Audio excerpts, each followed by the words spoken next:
Hello guys! Magluluto na naman ako ngayon.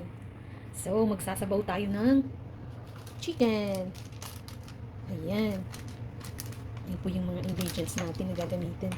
Simpleng ulam na naman lang yung kakainin natin ngayong day off. So, magluluto tayo ng may sabaw. Ito po. Onions and garlic. Tapos, syempre yung chicken natin. Fresh chicken. Ito. Ano siya? 1.2 kg siya. Tapos, hinati ko lang kasi ang laki. So, inalis ko yung breast part niya. So, yung lulutuin ko naman yung lalagay ko sa aking pancit bihon. Ito naman yung medyo may mga bones. Yung legs, tapos yung wings. Ayan po. Tapos, ayun, may potato tayo. Maliliit lang yung potatoes na binili ko. Tapos, syempre yung cabbage. Naglalaba ako kaya maingay yung washing machine. Ayun po, yung cabbage. Ginawa ko naman siyang pa-square yung pag ko sa kanya, hiwa. Ayan po. Siyempre, yung ating mga black pepper, tapos yung basil, tapos yung ating iodized salt. At hindi mawawala ang ating mamasitas sinigang sa sampalok. Favorite ko po ito sa may sabaw mga pagkain. Ayan, sinigang sa sampalok. Mamasitas. Ayan guys. Simulan na natin ang ating pagluto ng ating chicken na may sabaw.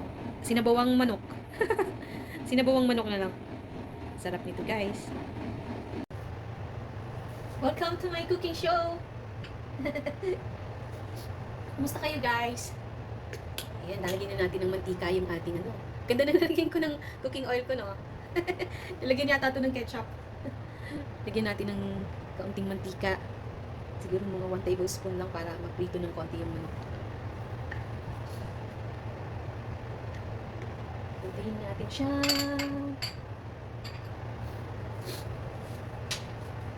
Matagal akong hindi nagluto. Nagluto pala ako ng munggo, no? Muna. Ito. Sarap nito, guys. Paborito ko to eh. Sinigang sa sampalok. Maasim. Maasim siya. Mamasitas, sinigang sa sampalok. Sasabawan natin. Pero hindi na ako, guys, nagsasain. Hindi na ako. Makain ng kanin. Kung ano lang yung maluto ko, yun na yung kinakain ko.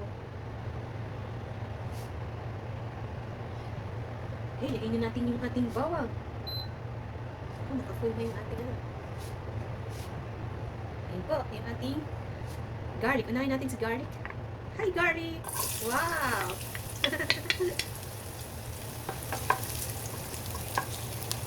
Garlic. Maganda to sa may sa may mga hypertension yung garlic. Dati hindi ko naglalagay ng mga garlic, sibuyas sa niluluto ko eh.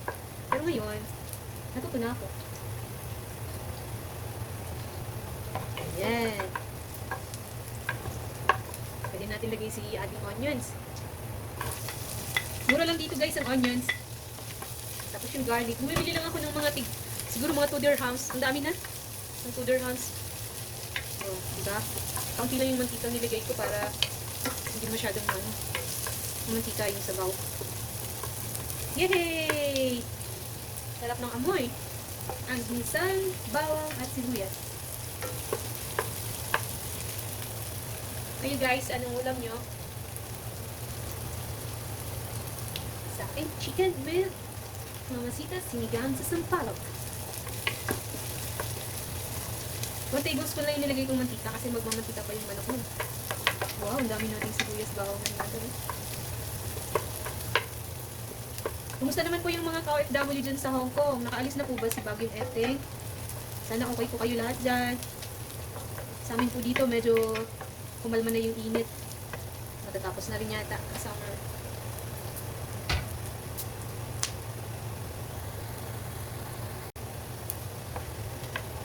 Ayan guys, pwede na natin ilagay sa chicken. Chicken! Fresh chicken yan.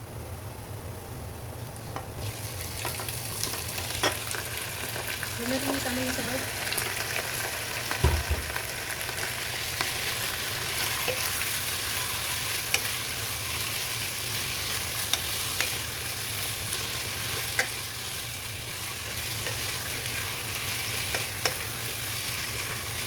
Ang dami na ng manok. 1.2 kg. Half lang po ito. Half lang yung nilagay ko, niluto ko.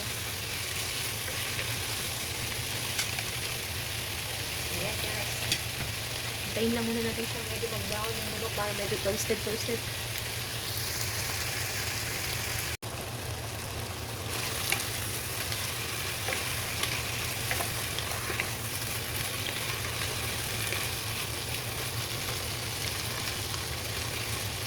Wow, medyo toasted na yung kabila. Balik-tali natin. Yung legs.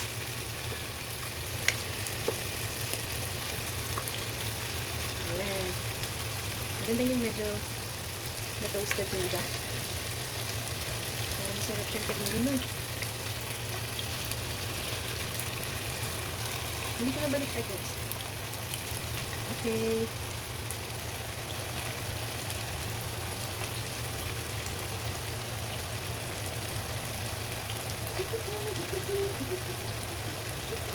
Tignan natin guys ng ano, paminta para maluot na yung paminta sa atin.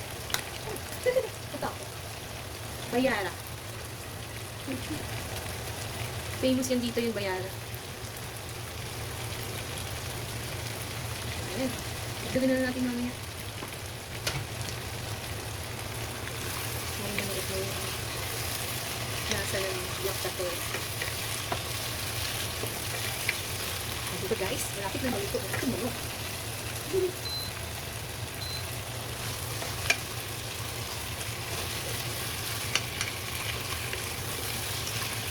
Oh, lumabas na yung mantika niya. Kaya dapat talaga kaunti lang yung lalagay ng mantika, no?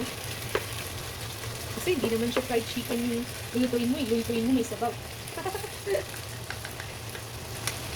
Sinabawang manok tayo guys. Ito, lagyan na natin sila ng potatoes. Magaling ako dun sa pamintang durog. Ayan, ready na sila. Halo ko na si potatoes, may beef. Sila. May ingay.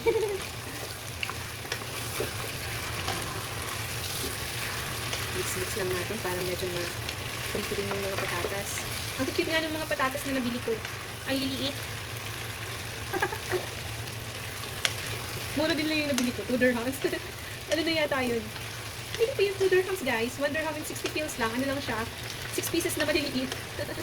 Mura lang kasi yung patatas dun sa nabilihan ko. Yung per kilo niya is 2.75. Kaya yun. Nakamura yung ating patatas. So, hintayin na naman muna natin dito yung ating potatoes. Tapos natin para madaling maluto. Ayan.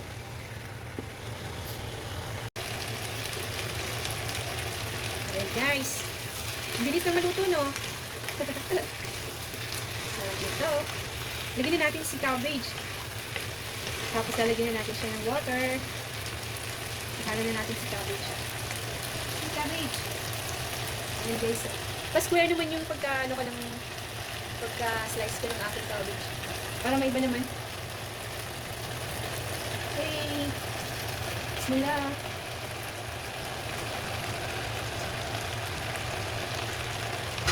Cabbage. Healthy. It's healthy. Healthy guys yung cabbage.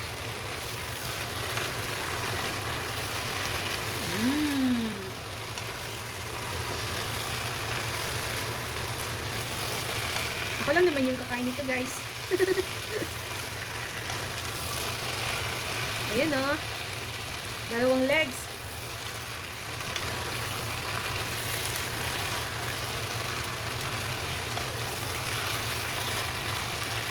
Wow.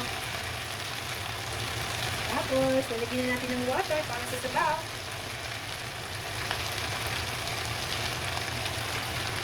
Bismillah.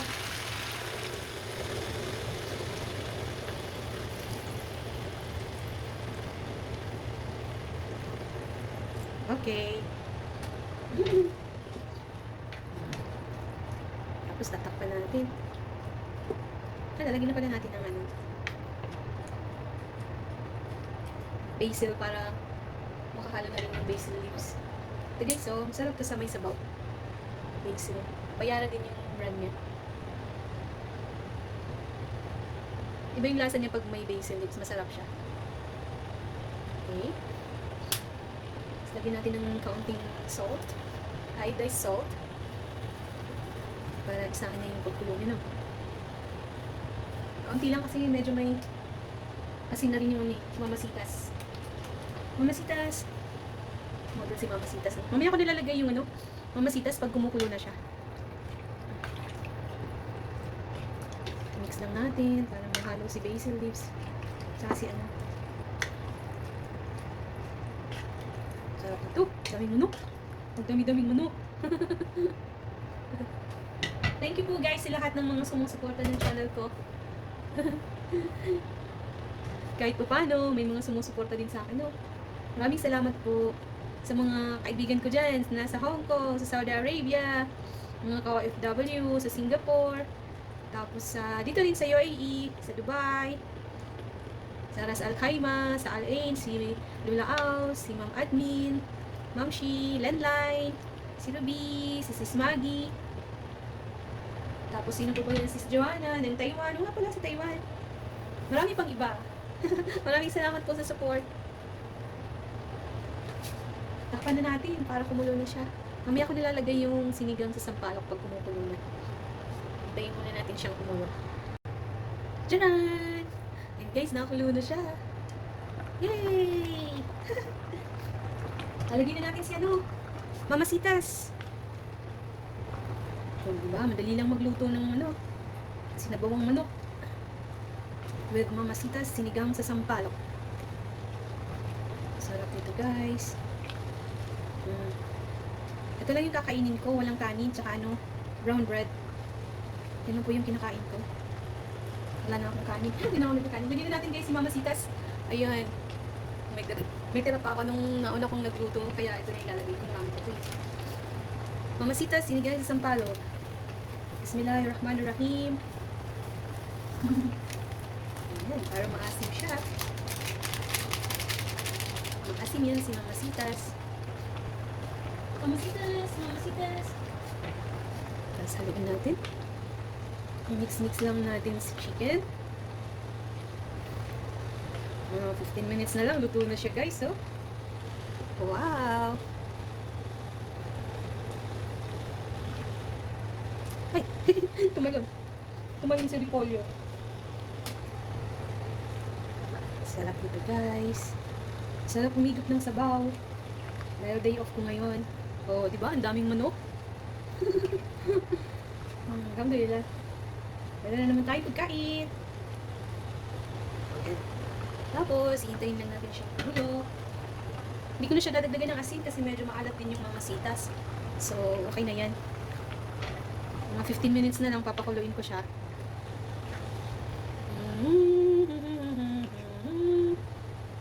Sarap talaga yung pagkain natin, no? Walang makakatalo sa pagkain Pinoy. Sarap.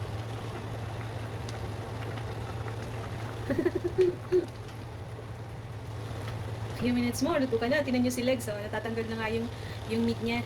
So, ibig sabihin, luto na siya guys, di ba? Pag ganyan natatanggal na yung meat sa bone niya. Luto na yan guys. Pwede na siyang kainin. Wow! Okay, ito muna. 15 minutes. Para maluto yung sinigang powder.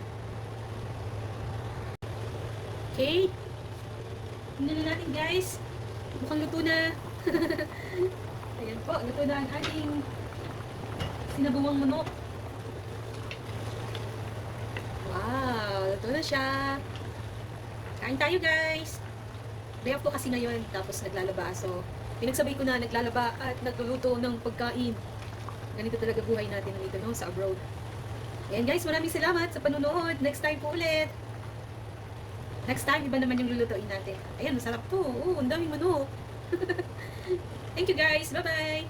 Next time po ulit. Ingat ang lahat. Have a nice day. Bye.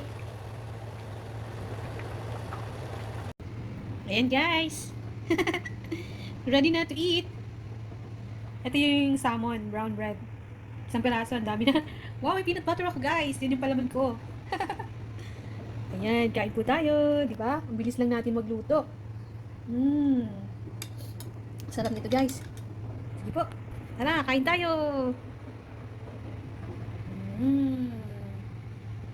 Chicken na chicken with salmon, brown salmon, and peanut butter.